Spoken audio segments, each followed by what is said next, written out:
Kurasa. Mtazamaji wa EATV, karibu katika Kurasa. Upanze dakika chache za kukuletea machache kati ya mengi yaliyotufikia mezani kwetu kwa hii leo.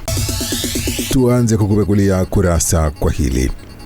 Baadhi ya madereva wa magari makubwa pamoja na wananchi wa wilaya ya Songea ambao wanatumia barabara ya Songea Makambako wamesema hatua ya serikali kuanza ujenzi wa barabara hiyo unakwenda kuondoa changamoto kubwa ya ajali za mara kwa mara ambazo zimekuwa zikitokea kutokana na uembamba na ubovu wa barabara hiyo.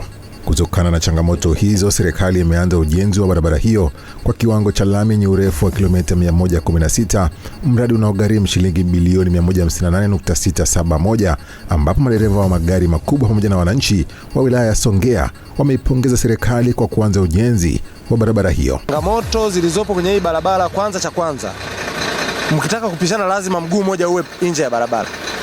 Yaani unapokutana lori hili na jingine lazima tairi moja iwe nje ya barabara. Sasa huko unakutana na kupasua matairi, unakutana na misumari ilianguka huko, unapata pancha nini.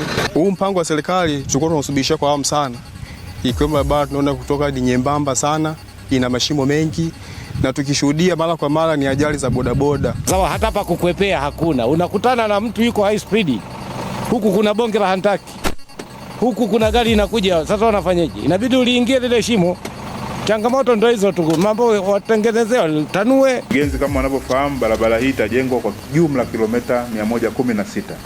Kwa maana kilomita 100 kuanzia hapa Songea mpaka Lutukila, na kilomita 16 zitakuwa barabara ya mchepuko kwa maana ya Songea bypass. Tuendelee na kurasa.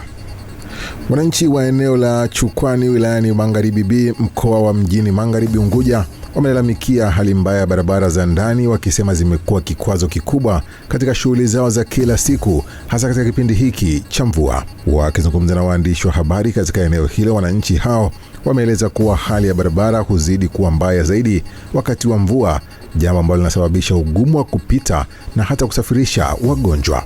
Njia haipitiki, wavizio wanaanguka, watu wagonjwa hawapeleki hospitali. Nyumba ya kwanza ya pili unaambua kibajaji shilingi 10,000, uwezo wetu mdogo. Naomba kilio chetu haitoshi kwa mchango wetu huu, kwa sababu na ndio maana tutaka kilio chetu kisikilikane ili tusaidi, kwa sababu hili fusi ile mvua ikinyesha 2-3 tu maji yanaenda, linaanza tena tope pale, tunaanguka kwa sababu ya matope. Tukirudi pia ni hivyo hivyo. Tunakuombeni mtutengezee njia yetu kama ni wanafunzi, tusipate kuteseka, kwa sababu laiti mimi ni mwanafunzi, kuna wengine pia nao ni wanafunzi wanapita, na watoto wadogo pia wakipita njiani wanaanguka. Tunakuomba mtutengenezee njia yetu. Ili niwatoe hofu wananchi wangu hawa wa Chukwani kwamba hili jambo la barabara hii na Mina hospitali ni tayari tushalifanyia kazi na tayari lishatoka katika mpango kazi ya mwaka huu unaokuja wa 26. Kwa hiyo ni watoe hofu, wasisikilize publish za maneno yanayokuja kwamba tayari utekelezaji wa njia hii ushatekelezwa na muda wote utafanywa kazi. Tumalizie kurasa kwa hili. Wananchi wa eneo la Lairupa wilayani Kiteto mkoani Manyara wameomba serikali kuingilia kati upatikanaji wa umeme ambao wameukosa kwa zaidi ya siku 30, huku wengi wao wakiathiriwa na hali hiyo. Wakizungumza, wananchi hao wamesema kuwa kukosekana kwa huduma hiyo kuna waathiri kwa kiasi kikubwa kiuchumi, huku wasijue cha kufanya baada ya kukosa huduma hiyo, ambapo wameiomba serikali kuwasaidia. Swala la umeme tunatuwasili toka tarehe 25 mwezi wa 3 2026. Umeme ulikata upande wa mtaa, kuna baadhi ya nyumba chache zikaza na umeme, zingine zikawa hazina. Tunalipia kodi, tunalipia bili, upande mwisho wa mwezi ukifika tunapewa 1500 ya pango. Nitakuja kulipa pango la mwisho wa mwezi uliopita. Sijafanyia kazi umeme, na hiyo hela nailipaje? Mfugaji wa kuku ataenda kuchukua pumba. Huduma nyingi tunapata kwa ajili ya umeme. Taa tumekosa. Tumepata changamoto ya mawasiliano hata ya simu. Kwa hiyo tunaomba turudishie umeme. Watu wanapata shida kwa kweli, kwa sababu walizoea kutumia umeme.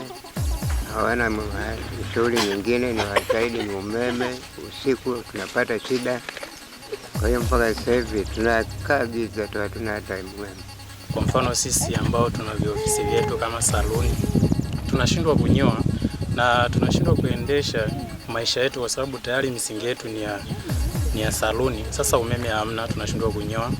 Na pia vijana wenzetu pia wanafanya kazi ya kuchaji simu, kama mimi hapa na chaji simu, lakini nashindwa kufanya hiyo kazi kwa sababu umeme hamna.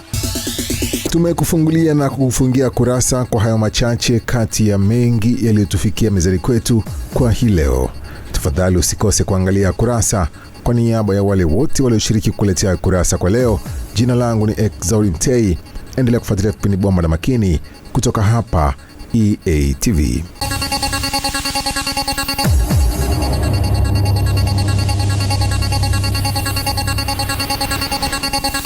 Kurasa.